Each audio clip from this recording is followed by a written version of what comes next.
नमस्कार साथियों, आपका बहुत-बहुत स्वागत करता हूं आपके अपने YouTube चैनल निर्मल एस्ट्रोलॉजी पर। साथियों, आज हम बात करने वाले हैं धनु लग्न यानी कि सैजिटेरियस असेंडेंट के बारे में। तो साथियों, यदि आपकी कुंडली के फर्स्ट हाउस में 9 नंबर यानी कि धनु राशि लिखी है, तो आप धनु लग्न के होंगे। और यदि आपका धनु लग्न है और आपके आस-पास जितने भी आपके दोस्त हैं या फिर जो आपके रिलेटिव्स हैं, उनमें से किसी का भी यदि धनु लग्न है, तो ये वीडियो आपके लिए बहुत इंपॉर्टेंट होने वाला है।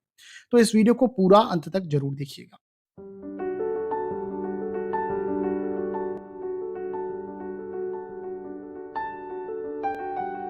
तो साथियों, आज के इस वीडियो में मैं आपको धनु लग्न के बारे में बहुत ही बेसिक परंतु बहुत ही इंपॉर्टेंट इंफॉर्मेशन बताने वाला हूं, जो कि हर धनु लग्न के व्यक्ति को पता होनी चाहिए। इसके साथ साथ साथियों, मैं धनु लग्न वाले जो जातक हैं, उनका व्यक्तित्व और उनकी पर्सनैलिटी कैसी होती है, उनका स्वभाव कैसा होता है, उनका बिहेवियर कैसा है, इसके बारे में भी आज के इस वीडियो में हम जानेंगे। साथियों, सबसे पहले हम देखते हैं कि धनु लग्न के जो व्यक्ति हैं, उनकी कुंडली कैसी होती है। यदि आपकी कुंडली के फर्स्ट हाउस में 9 नंबर, यहां पर यदि 9 नंबर लिखा है, तो आपके फर्स्ट हाउस में धनु राशि है और आप धनु लग्न के होंगे, क्योंकि पहला घर क्या है? लग्न है। और धनु लग्न वाले जितने भी लोग हैं, उनके जो स्वामी होते हैं, वो होते हैं गुरुदेव। गुरुदेव यानी कि जिन्हें हम बृहस्पति ग्रह के रूप में जानते हैं। इसके साथ साथ जिन्हें इनकी आराधना करनी चाहिए, वो है हनुमान जी, सूर्य और विष्णु जी। यानी धनु लग्न वालों को इनकी आराधना जरूर करनी चाहिए। इनकी आराधना करने से इन्हें अपने जीवन में अच्छे फल अवश्य मिलते हैं। इसके साथ साथ जो इनके लिए कारक और मित्र ग्रह हैं, यानी कि धनु लग्न वालों की कुंडली के लिए जो कारक और मित्र ग्रह बनते हैं, वो है सबसे पहले गुरुदेव, क्योंकि गुरुदेव इनके स्वयं लग्न के स्वामी हैं, इनके स्वामी हैं और लग्नेश हैं। इसके साथ साथ चतुर्थेश भी हैं, तो इनके लिए ये कारक हुए। इसके साथ साथ मंगल पंचम भाव के स्वामी हैं, तो ये भी कारक हुए। और सूर्य हैं नवम भाव के स्वामी, यानी सिंह राशि नवम भाव में है इनके, तो ये भी इनके लिए कारक ग्रह माने जाते हैं। अब इनके लिए जो समग्रह हैं वो है बुध, क्योंकि ये 2 केंद्र स्थानों के स्वामी होते हैं, इसलिए ये समग्रह माने जाते हैं। इसके साथ साथ देखेंगे आप कि इनके लिए जो मारक और शत्रु ग्रह है, वो है प्रबल मारक और शत्रु ग्रह है शुक्र, और उसके बाद आते हैं शनिदेव। ये इनके लिए मारक और शत्रु ग्रह होते हैं। अब साथियों देखिए आप, जो इनके लिए शुभ रंग है वो है पीला, लाल और सुनहरा।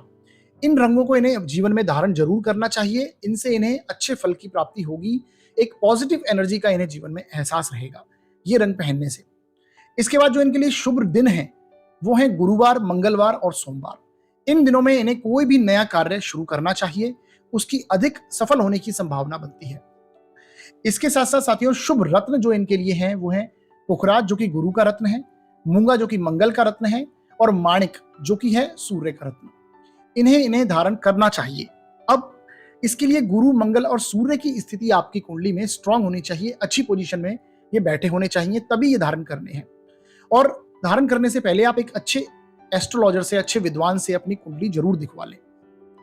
इसके साथ साथ साथियों, शुभ जो युतियां हैं इनके लिए, यानी जो ग्रहों के योग इनके लिए अच्छे माने जाते हैं, उनमें सबसे पहले आते हैं मंगल और गुरु। गुरु मंगल का योग इनके लिए बहुत ही फायदेमंद होता है। इसके साथ साथ गुरु और सूर्य भी यदि कुंडली में इनके साथ बैठ जाते हैं कहीं पर, तो भी ये बहुत अच्छी स्थिति होती है। मंगल और सूर्य यानी नवम और पंचम का योग भी इनके लिए बहुत अच्छा माना जाता है। अब साथियों देखते हैं कि जो धनु लग्न के लोग हैं, धनु लग्न के जातक हैं, उनका बिहेवियर और पर्सनैलिटी कैसी होती है। साथियों आप देखेंगे जो धनु लग्न के लोग हैं, ये बहुत ही स्पिरिचुअल होते हैं, यानी आध्यात्मिक होते हैं। आध्यात्मिकता के लिए इनको ज्ञान होता है।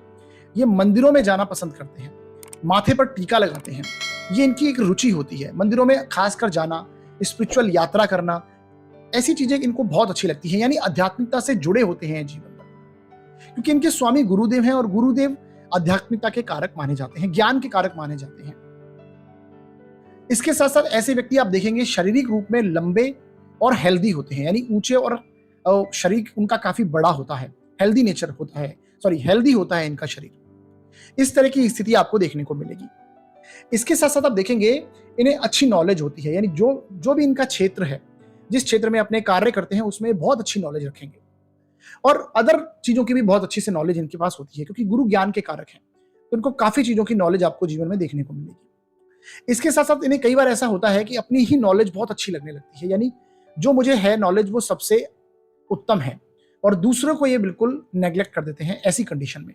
तो कहा जा सकता है इन्हें अपनी नॉलेज का कई बार ज्ञान का अहंकार हो जाता है।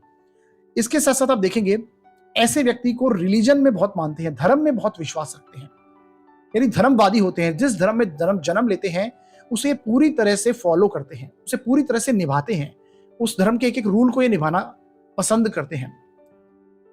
क्योंकि आप देखेंगे कि काल पुरुष की कुंडली में जो 9 नंबर राशि आती है वो धर्म के स्थान में आती है और गुरु इसके स्वामी है। तो नवम भाव में आती है, नवम भाव है धर्म का, भाग्य का। तो ये लोग भाग्यशाली भी होते हैं, इसके साथ साथ ये धार्मिक भी होते हैं, अपने धर्म को मानने वाले होते हैं। आप देखेंगे कई बार ऐसे व्यक्ति दूसरों के दुख से उन्हें कोई फर्क नहीं पड़ता, यानी मानवता की यदि बात करें तो ये इनमें कम दिखाई देती है। दूसरे का दुख क्या है उससे उसे फर्क नहीं पड़ेगा, अपने धर्म को मानना इन्हें बहुत प्रेफरेंस देते हैं। ऐसी कुंडली ऐसे लोगों की देखी जाती है। इसके साथ साथ आप देखेंगे ऐसे लोगों को मकान और वाहन का सुख जीवन में जरूर मिलता है। इसके साथ साथ ऐसा कई बार देखने को मिलता है कि ये अपने जीवन में 2 रिलेशनशिप में अवश्य होते हैं, यानी हो सकता है इनकी 2 शादियां हों या फिर कॉलेज टाइम में कोई इनके साथ किसी का रिलेशनशिप रहा हो और बाद में किसी और से शादी हो गई। तो जीवन में 2 ड्यूअलिटी मिलती है इनके रिलेशनशिप के हाउस में, मैरिज के हाउस में। तो हो सकता है इनकी 2 शादियां हों या फिर इनके जीवन में 2 रिलेशनशिप रहें, ऐसी स्थिति इनकी कुंडली में देखने को मिलती है। तो साथियों ये है धनु लग्न की कुंडली, यानी धनु लग्न के लोगों का जो बिहेवियर है, उनकी पर्सनैलिटी है, इस तरह की आपको घटनाएं उनके जीवन में देखने को मिलेगी।